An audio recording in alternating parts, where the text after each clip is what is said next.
What's going on, ASOP family? It's your boy Truth. Show up truth over narrative. Welcome to the Moment of Truth, episode 2. You know what I'm saying? It's fight week. You know what I mean? Let's see.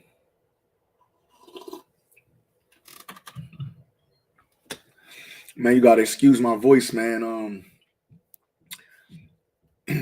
Yesterday, watching the game, you know what I mean? Of course, I am a New York football Giants fan, you know what I mean? If you're not a Giants fan, don't hold it against me.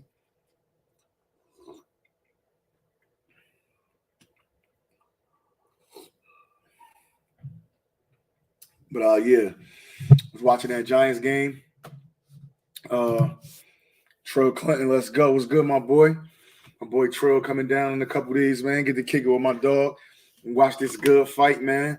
To kick off the boxing year 2023. Tank Davis. Man, I think this, man. I hope we get more cards like this, man. I know. Hypothetically speaking, it's a backlog with a lot of fighters that need dates. I'm not mad if PBC decided, well, hey, we just gonna come with less dates, but stack the cards this deep. I wouldn't mind that. I don't think I would mind that. You know what I'm saying? But yeah, man, it's fight week. I think I'm excited, bro. I ain't gonna lie, man. I'm not gonna lie. It's Monday. You got the open workouts Wednesday. Then you got the final press conference Thursday, weigh-ins Friday, Saturday fight night, man. Saturday fight night.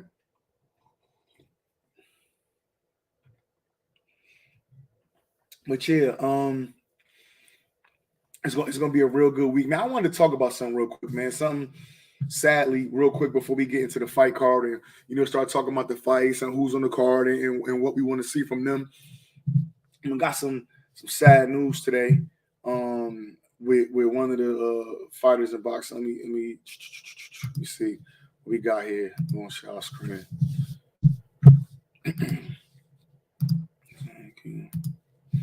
So what I'm sharing right here is a in credit to the boxing scene. Is a Yuriorkis Gamboa jailed in Cuba over a fatal car accident. I guess basically New Year's Eve he was driving in Santiago de Cuba, which is in Cuba. And somebody he hit somebody with a vehicle in an area that was not lit. You get what I'm saying? So they already came out and said that it was no drugs or no alcohol involved. But you know things like this, man, it's always just sad to see, man. It's sad to see like somebody lose their life. A lot of times, we so desensitized to like what's going on in the world today. Sometimes it get hard for people to take a step back and kind of really respect life and look at things from that perspective. You know what I mean? So again, I'm glad that the authorities immediately came out and cleared Gamboa's name of any wrongdoing as far as drugs or alcohol is concerned. I know he probably feel horrible right now. You can only imagine what he's going through. But then even more than that, you can only imagine what somebody's family or what somebody's family member would go through dealing with something like that. You get what I'm saying? So at the end of the day, like I said, man, hopefully that girl's family, it was a new year, right before the new year, to lose your family member or whoever the individual was. That's pretty sad, man. So again, man, prayers up for that family. You know what I mean? I hope Gamboa could, pull through this. Sometimes people in situations like this, man, they don't even end up right after it's all said and done because, loss of life is tragic, man. Like I said, again, we desensitized to this stuff, but loss of life is very tragic, man.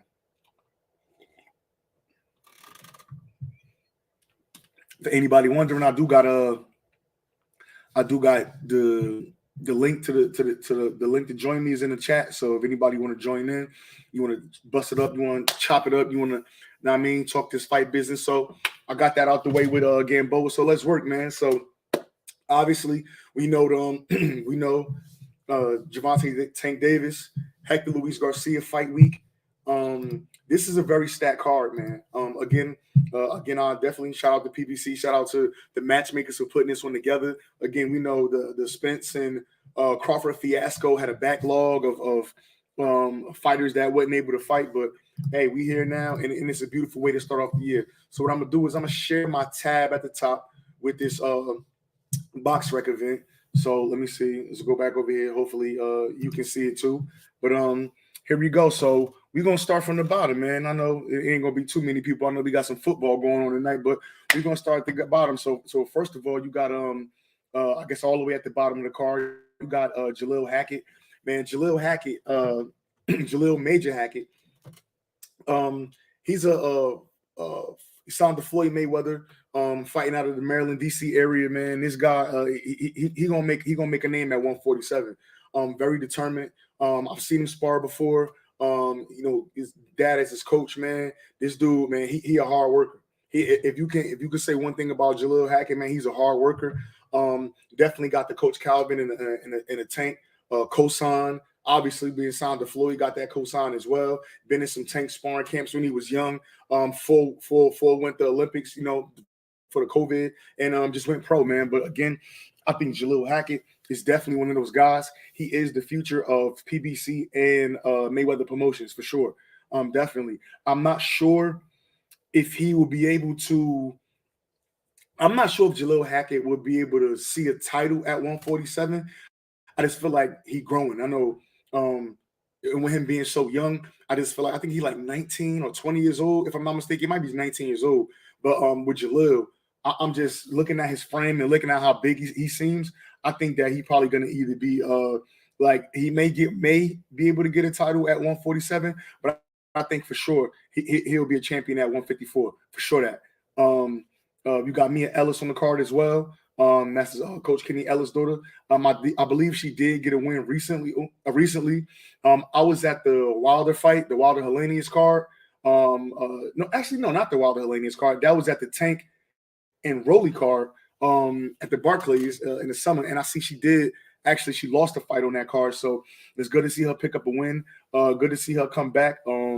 So, we'll see what she does going on in the future. Hopefully she could be a name or a force to be reckoned with in the sport of women's boxing. She got a great team. Obviously, her dad's a great coach. So that's we got to make sure that we on the lookout for Mia Ellis in the future.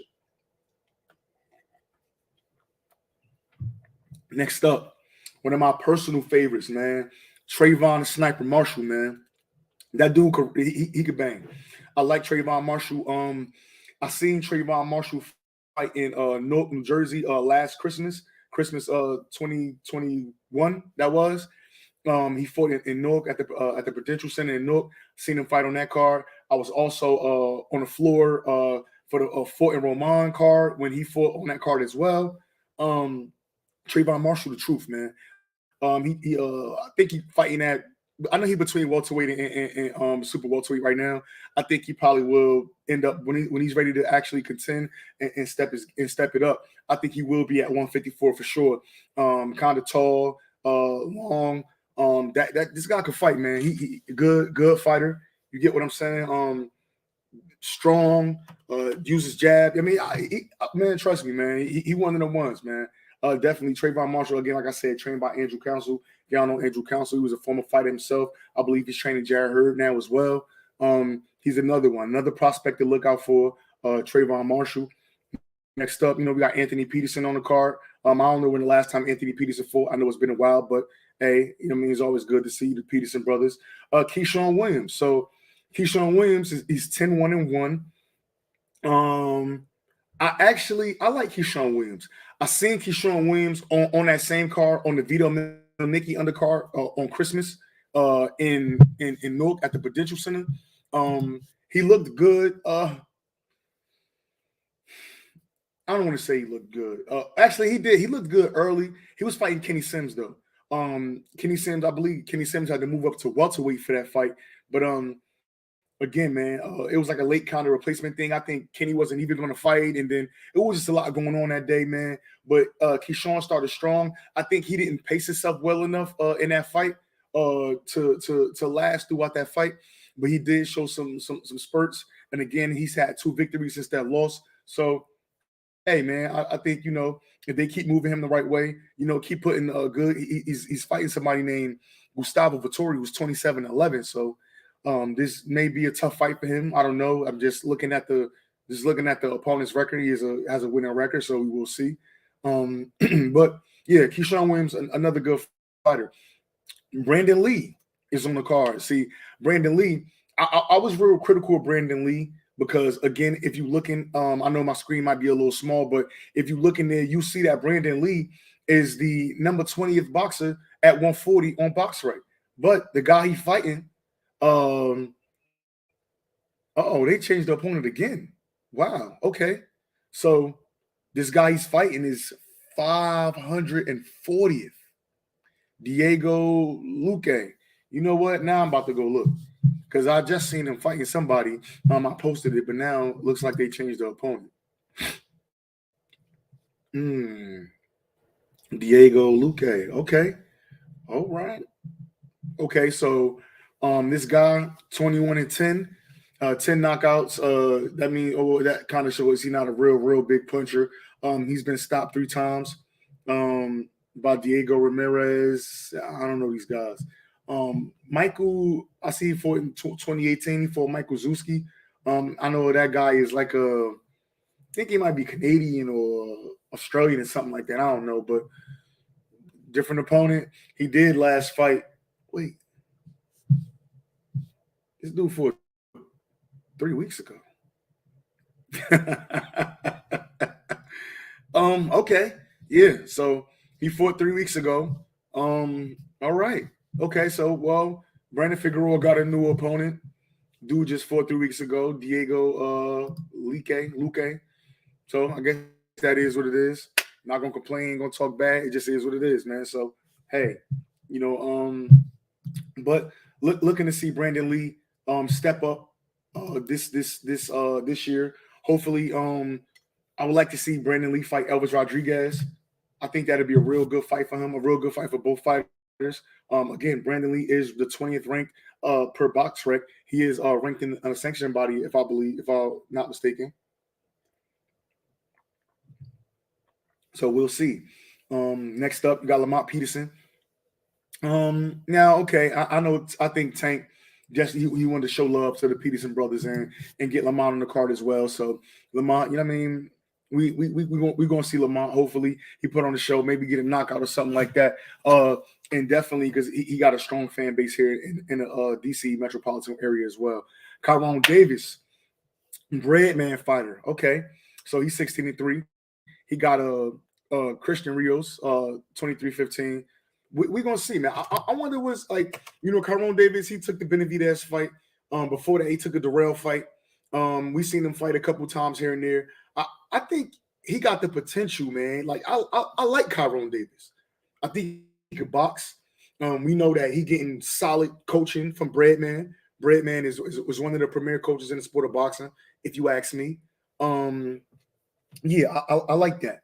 I like that for Kyron Davis. Hopefully they building him. I know he want to fight at 160. I know he having issues getting opponents at 160, so he's having to move up weights and stuff like that. So, you know what I mean? We'll see, man. I like Kyron Davis. Hopefully he could, you know what I mean, make something happen and we could see some bigger things. I know he got a rap career or something like that he does as well, too. So, hey, much respect, Kyron. Vito. We got Vito on the card. Man, this is a stacked card, man. This is a stacked card. Tank, Boots, Rashidi, Boo Boo, Vito, the Peterson brothers, Brandon Lee, Jaleel Hackett, Trayvon Marshall. This is a stacked card, man. This is the shit I like to see when it comes to the sport of boxing, man. I like to see fighters fighting. I like to see stacked cards. I like to see titles on the line. I mean, granted, even with this, I guess with Tank, his WBA championship, the world championship will be on the line against Hector Luis Garcia, but can Boots fighting Karen Chukazin for the IBF welterweight. So it's good work, man. It's good work on this card. But either way, Vito on the card. I don't know who Vito's fighting, but again, I know Vito is a prospect that they're trying to build up. He's 13-1 right now. Vito been doing his thing. Shout out to Vito. He's from Jersey. I'm from Jersey originally too. So definitely shout out to Vito. Next up, we got Boo Boo versus Damon. I think this is going to be a really interesting fight. I know a lot of people just think that Boo Boo going to go in here and wash Damon up. I don't think so, man. I don't think so. Damon, as a matter of fact, let's dig into to Damon record, man. Obviously, I know Damon dealt with some health issues a while ago, but let me see.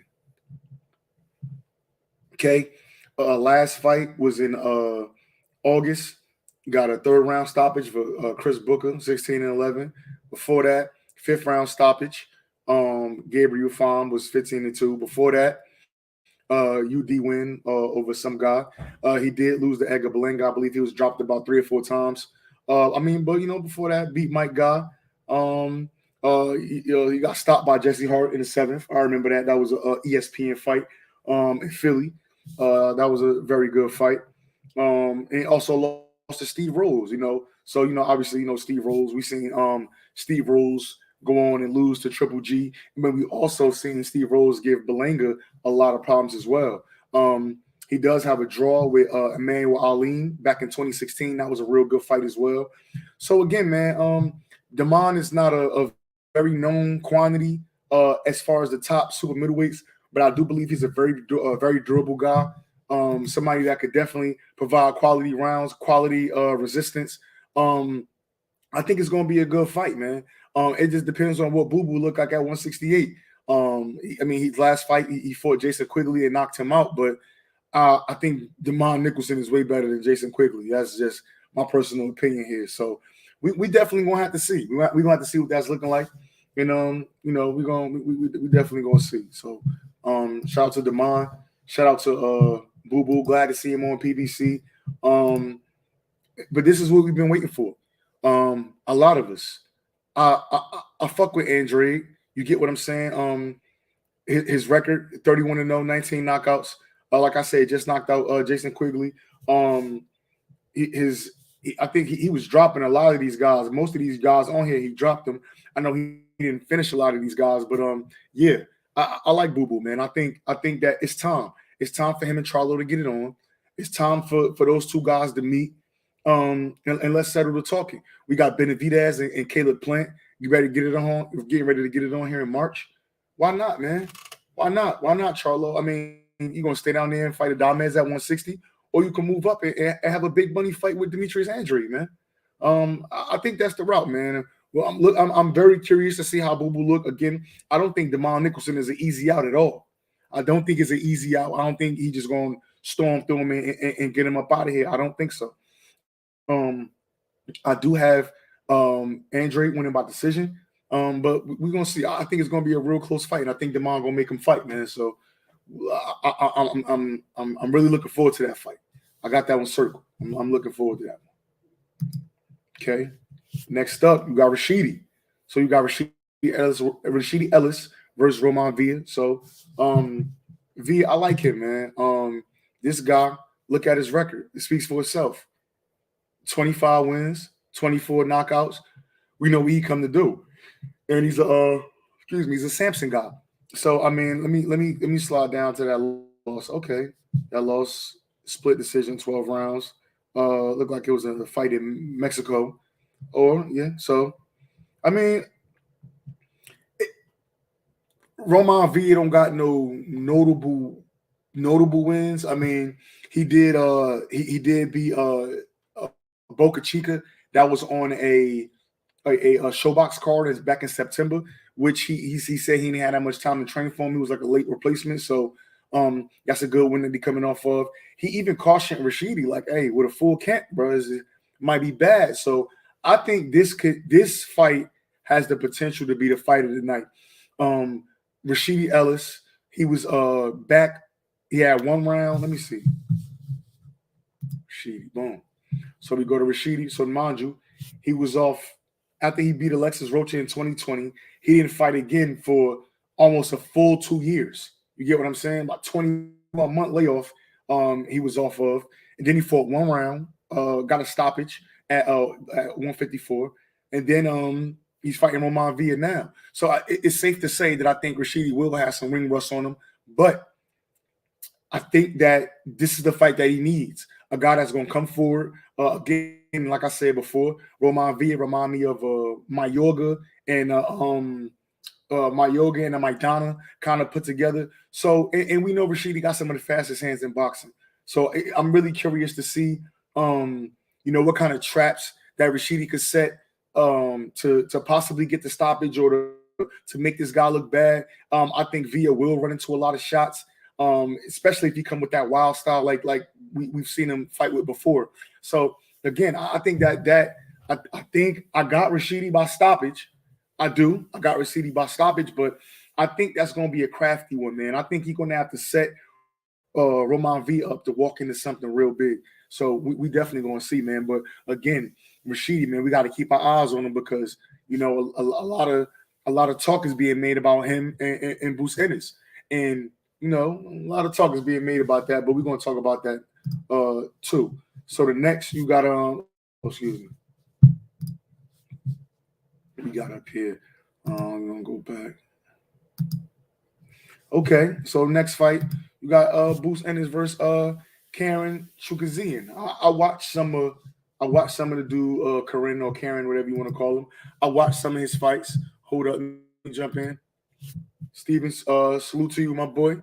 L Dub Boxing, my boy Over J, my boy Boog Williams. What's going on, man? Listen, Boog Williams, I'm gonna tell you once, I'm gonna tell you twice. Boog is the Boxstradamus, man.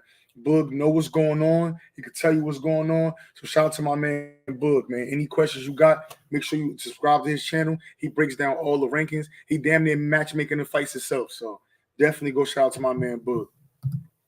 My man T Michelle was good, man. Shout out to my boy. Chicken Talk alumni. You know what I'm saying? My Haitian brother, Sakafit. You know what I mean? You know how we do it, man. Okay, so we got Boots here fighting this guy Karen. I think Boots going to have an amazing stoppage in this fight. His fight before that, he went 2 rounds with Custio Clayton. I'm not sure if Custio Clayton really came to fight. Before that, 1 round with Delorme. Before that, obviously, you remember the Lipinets fight in the bubble. Boots, man. Boots knocking on that door. This is the IBF interim championship match. Boots knocking on the door. At the end of the day, man, it's rough, man, because we want to see Spence Crawford. We haven't got that. But it's these guys' time, man. You got Stanionis and Virgil getting ready to fight. You got Boots fighting for the interim world title. Something going to have to shake. So, again, I could see Spence vacating that title, and I could possibly see Jerron Ennis and Rashidi Ellis fighting. And I know if Boots wins, he'll be elevated. But I could also see after he's elevated to full champion, I could see a fight with him and Rashidi Ellis, man. I really want that. I think the fans want that. You know what I'm saying, man? It's time for that. It's time for that. It's time for that Boots versus Rashidi, man. I really want to see that fight. Sorry. Excuse me. All right. So the last scrap we got on here, Gervonta Davis, Hector Luis Garcia. I think that's going to be a good fight, man. I think that's going to be a real good matchup. I think Tank is going to have to be crafty in this fight. I know we've seen Tank. Obviously, we have seen him be crafty. Setting traps, walking guys into punches, throwing up that high guard and walking guys down. But you're dealing with an Olympian, a current champion, current fighter of the year contender. One, some people got him fighter of the year. Some people got him number 2 to Dimitri Bivol. Hector Luis Garcia is here to fight, man. Hector Luis Garcia is not here to lay down. Not at all. So, yeah, I think that this is going to be a real big one. It's going to be a challenge for Tank. People make the comment about Tank. Oh, he dragging him up. He 130-pounder. Listen, man, this dude bigger than Tank. He taller than Tank. You know what I mean? So I don't want to hear he dragging this guy up for anything. It's a relief for him because he don't have to squeeze down to make 130 no more at that height, at that weight. You get what I'm saying? At this age, and he's 31. So he's not fighting a young, inexperienced guy. He's fighting a current champion who's also an Olympian, who also is coming in hot and is damn near fighter of the year. So we definitely got to stop the narrative. We definitely got to stop the BS. This is a quality fight. The winner of this, if Tank gets this win, this is a quality win. Maybe top 3 on his resume. You get what I'm saying? So at the end of the day, once this fight is all said and done, I don't want to hear no complaining from the. Well, you're gonna hear complaining anyway, so it is what it is. But I think this is a great fight, man. I'm gonna be a part of the media day, going to the open workouts Wednesday, so I'll be able to move around in there, possibly get some interviews. So I'm real excited about that. Should be at the weigh-in and the press conference, man. I'm excited, man. I think it's gonna be a good week, great week for boxing. Granted, we had, whatever went on last week with Tank. We're glad that that's temporarily resolved, and we're still able to hold this fight, man. This is what the sport of boxing needs, man. We looking good, moving forward, going into 2023, man. I'm happy to be here. I'm not gonna hold everybody long, man. My voice is going, and I don't want to lose it all, man. So on that note, man, this is your boy Truth. A show for Truth Over Narrative. This is episode 2 of the Moment of Truth. I thank everybody for joining me. I will be here Wednesday evening. So just tap back in. We're gonna rock out, man. Make sure you like, comment, subscribe, tell a friend and tell a friend. It's A-Side, man. We out.